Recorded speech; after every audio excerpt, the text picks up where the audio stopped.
সবকিছুতে প্রবলেম না তোমার? ছেড়ে দাও আমাকে, বেরিয়ে যাও বাড়ি ছেড়ে। তুই বৌমার গায়ে হাত তুললি, জানোয়ার!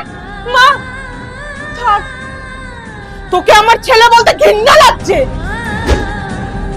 সরি মা। আমাকে না, ওকে বল। ওর বাবা মা এখানে নেই বলে ওর উপর অত্যাচার করবি? মা তুমি জানো না কি হয়েছে। জানতেও চাই না। সবাই ভুল করে, তুইও কোনো ধোয়া তুলসী পাতা নোস। আর যদি তোর বাবা আমার গায়ের উপর হাত তুলতো, নিজেকে পুরুষ বলিস? কাপুরুষ তুই। ও তোর সাথে থাকতে চায় বলে না সবকিছু মেনে নিচ্ছে। দেখাই যাচ্ছে এটা ওর বাবা মারই শিক্ষা। না হলে না ও থাপ্পড় খাওয়ার আগে তোকে জেলের হাওয়া খাইয়ে দিত। কথায় কথায় ছেড়ে দাও, তাই না? ছোটবেলায় মা, আর এখন এই বউ। আমাদের ছাড়া তোদের কোনো অস্তিত্ব আছে? মনে রাখবি, দুর্যোধন হোক বা রাবণ, যখন যখন মহিলাদের অপমান হয়েছে তাদের বিনাশ নিশ্চিত হয়েছে।